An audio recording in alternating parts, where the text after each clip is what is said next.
જૂનાગઢના ભેસાણ વિસાવદર વિધાનસભા સીટ ઉપર આમ આદમી પાર્ટી તરફથી ગોપાલ ઇટાલિયા જાહેર થયેલા છે। ચૂંટણી પંચે ચૂંટણી જાહેર કરી નથી, પરંતુ ગોપાલ ઇટાલિયાએ પ્રચાર પ્રસાર જોરશોરથી ચાલુ કરી દીધો છે। આજે ભેસાણ મામલતદાર કચેરી ખાતે સ્વતંત્ર સેનાની મેઘજી બાપાને ફૂલહાર વંદન કરીને ભેસાણ માર્કેટિંગ યાર્ડની ગોપાલ ઇટાલિયાએ મુલાકાત લીધી હતી। જૂનાગઢ જિલ્લો છે અને ભેસાણ વિસાવદર 87 વિધાનસભા સીટ એટલે ભૂપતભાઈ ભાયાણી આમ આદમી પાર્ટીમાંથી જીતેલા હતા અને ભાજપમાં ગયેલા છે અને ગોપાલ ઇટાલિયા એટલે આમ આદમી પાર્ટી તરફથી આમને જાહેર કરેલા છે એટલે શોર્ટ સમયમાં ચૂંટણી આવી શકે છે।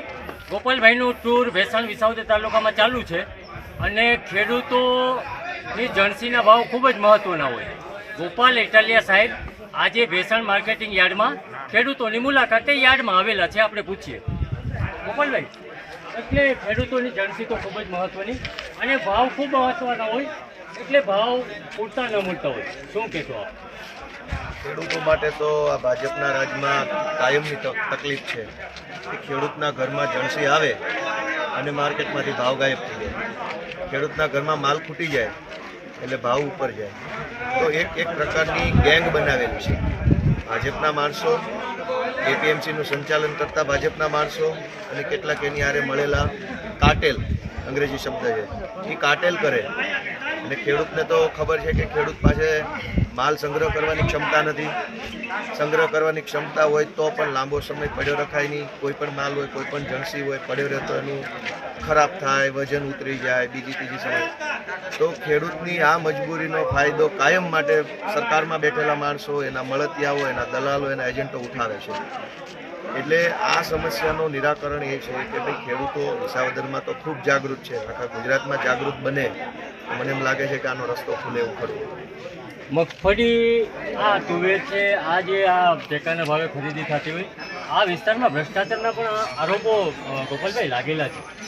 આરોપો ક્યાં આરોપો લાગે એ વાત નથી, આખી દુનિયાએ જગ જાહેર જોયું કે ફેફા વળગાવીને માંડવી ખાતે ઉતારી દીધી। એમાં આરોપો લાગવા બધું નજરે છે, સત્ય છે, પણ સમસ્યા એ છે કે આખા ગુજરાતમાં, આ વિસ્તાર એકની વાત નથી, આખા ગુજરાતમાં નમાલા નેતાઓની ફોજ ઊભી થઈ છે, જેના મોઢે ભાજપે ચીકલા બાંધેલા છે, એ બોલી શકતા નથી, ખાવા પૂરતું મોઢું ખોલે છે। ભ્રષ્ટાચાર, રૂપિયા, ખેડૂતને લૂંટવાનું, એટલે વારંવાર એવું થાય છે। રાજસ્થાનની માંડવી આવી અને અહીંયા જોખાઈ જાય છે, અહીંના ખેડૂતની માંડવી રિજેક્ટ થાય છે, સિલેક્ટ કરવી હોય તો 2000 રૂપિયા આપવા પડે। આ બધી વસ્તુ એટલે બને છે કે ડારો કરીએ કે એવો નેતા નથી, જે નેતા છે એનો ડારો અધિકારી સાંભળતા નથી। એટલે નમલું નેતૃત્વ હોવાના કારણે ભાજપવાળા એવું કહે છે કે ભાજપમાં નહીં હોય તો કામ નહીં થાય। અહીંથી 2 ધારાસભ્ય ભાજપમાં ગયા, શું કીર્તિ સ્તંભો ખોડી દીધા?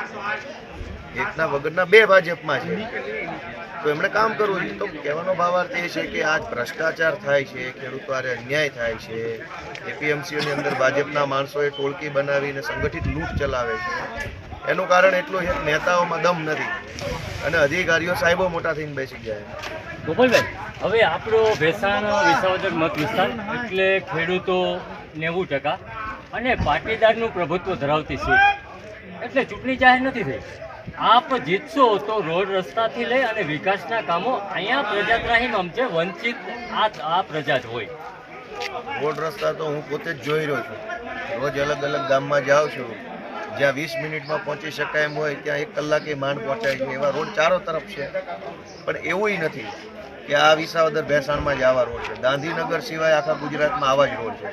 ગાંધીનગરમાં ભાજપના મોટા સાહેબો રહે છે અને કમરનો દુખે નહીં એટલે ત્યાંના રોડ સારા છે। આખા ગાંધીનગર છોડીને બધી જ જગ્યાએ રોડ ખરાબ છે। તો ખાલી રોડનો પ્રશ્ન નથી, હું બધા ગામમાં અત્યારે જઈ રહ્યો છું, તમામ ગામમાં જઈને ગામના વડીલોને મળીને, આગેવાનો જે કોઈ આવે અમારી મિટિંગમાં, ન આવે એને તો કોઈ પ્રશ્ન નથી, જે હાજર હોય એને હું પૂછું છું કે શું સમસ્યા છે, શું પ્રશ્ન છે। મારે ચૂંટણી આ વિસ્તારમાંથી લડવી છે એટલે હું ફોર્મ ભરવાના છેલ્લા દિવસે આવું, 10 દિવસ આમ કરું, જીતી જાઉં, મને એ વસ્તુમાં રસ નથી। એટલે હું 2 મહિના પહેલાં આવ્યો છું। મને એમાંય રસ છે કે મારે જાણવું છે કે આ બધા શું કહેવા માગે છે, એપીએમસીમાં ખેડૂત શું કહેવા માગે છે, મંડળીના ખેડૂત શું કહેવા માગે છે, ધિરાણ બાબતે ખેતીમાં શું કહેવા માગે, તો મને પ્રશ્ન જાણવામાં રસ છે। હું અનેક ગામમાં ગયો છું, તમામ ગામનું ગામવાઇઝ સમસ્યા મેં મારા હાથે લખીને કેવું ડાયરીમાં. કેવું લાગે છે ગોપાલભાઈ, કેવું લાગે છે આપની જીત થઈ શકે છે? વાતાવરણ કેવું? આપે તો આ 15 દિવસથી આખી ટૂર ભેસાણ વિસાવદરની કરેલી છે, કેવું લાગે છે? નહીં, મારી જીત મહત્વની નથી, ખેડૂતોની જીત મહત્વની છે. આ ખેડૂત હારતો આવ્યો છે અને ભાજપ જીતતો આવ્યું છે કાયમ. હું તો નાનો માણસ છું, આ પંથકનો ખેડૂત જીતવો જોઈએ, કાયમ જીત આવી જોઈએ ખેડૂતની. એટલે ખેડૂતોમાં ઉત્સાહ છે, એક ઉર્જા છે કે આ વખતે કંઈક સારું થશે. અને મને લઈને પણ ઘણા બધા ખેડૂતોનો સારો અભિપ્રાય છે કે ભાઈ આ છોકરો ડાયો માણસ છે, હોશિયાર માણસ છે, ભણેલો છે, સક્રિય પણ એટલો બધો છે. તો એવો વડીલોનો અભિપ્રાય જોતા મને એવું લાગે છે કે મને સફળતા મળશે.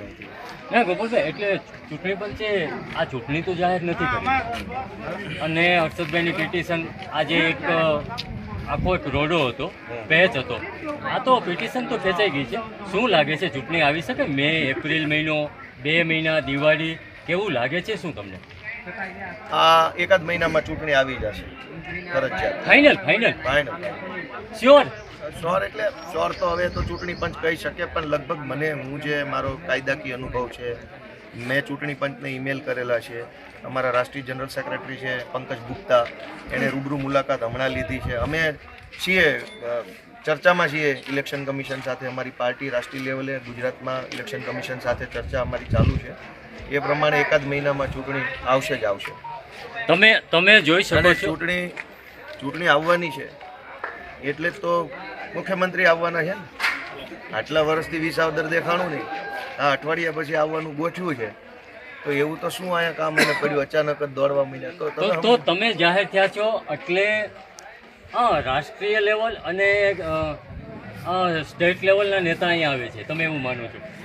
મને તો એવું લાગે છે કે જે રીતે વિસાવદર, ભેસાણ, જુનાગઢ ગ્રામ્યના ખેડૂતોમાં જે બળ છે કે ધારે એને જીતાડે ને ધારે એને ઘરે મોકલી દે, એ તાકાત ગુજરાતમાં બીજે ક્યાંય નથી. ગોપાલભાઈ, એવું માનો છો કે આ જે 182 ગુજરાતની સીટ છે ભેસાણ વિસાવદરની અલગ, ગમે ત્યારે ગમે તે જીતી જાય અને આપ અહીંથી ઊભા રહેવાના છો? આ સીટ ઉપર સત્તાધારનું સજ છે, આ ખેડૂતોમાં સજ છે અને પરબના પીરના આશીર્વાદ છે. માં મોગલ બેઠી છે, નાગબાઈમાં છે, તો આ બળુકી ધરા છે. અહીંયા સંતોના આશીર્વાદ છે, અહીંયા સિંહની હારે માણા સિંહ જેવો થઈ ગયો છે. આ વિસ્તારનું નેતૃત્વ કેશુ બાપા જેવા વડીલોએ કર્યું છે. અહીં મેઘજી બાપા ભેસાણિયા જેવા ક્રાંતિકારી વડીલો આઝાદી પહેલાં થઈ ગયા. તમે જુઓ એમણે જે લખાણ લખ્યું ને એ જમાનામાં નવાબની સામે પણ એમણે જે ઝૂક્યા નહીં. તો આ બળુકી ધરતી છે, અહીંનો 100 વર્ષનો ઇતિહાસ છે કે અહીં આવા બળુકા માણસ આવે છે. આ તો વચ્ચે વળી 10 વર્ષનો ગેપ પડી ગયો, એમાં ગામ દુઃખી થાય છે, પણ ભગવાને કંઈક સારું ધાર્યું હશે એવું મને લાગે. એટલે તમે જોઈ શકો છો ગોપાલભાઈ ઇટાલિયા માની રહ્યા છે કે 1 મહિનામાં આ ચૂંટણી આવી શકે છે. આ ચૂંટણી પંચ સાથે ને બધા સાથે વાત થઈ, એવું ગોપાલભાઈ જે ઈમેલ ને જે ડોક્યુમેન્ટ હોય આ માની રહ્યા છે 1 મહિનાની અંદર, 1.5 મહિનાની અંદર ચૂંટણી આવી શકે છે.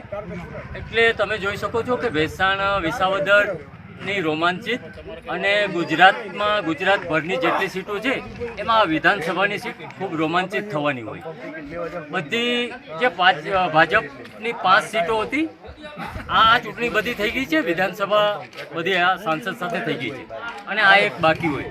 આવતા સમયમાં આ ચૂંટણી આવી શકે છે અને ગોપાલભાઈ ઇટાલિયાએ લગભગ 20 દિવસથી ભેસાણ વિસાવદર જ્યાં પ્રચાર ચાલુ કરી દીધો હોય. મહેશ કથિરિયા, દિવ્યાંગ ન્યૂઝ, ભેસાણ, જુનાગઢ.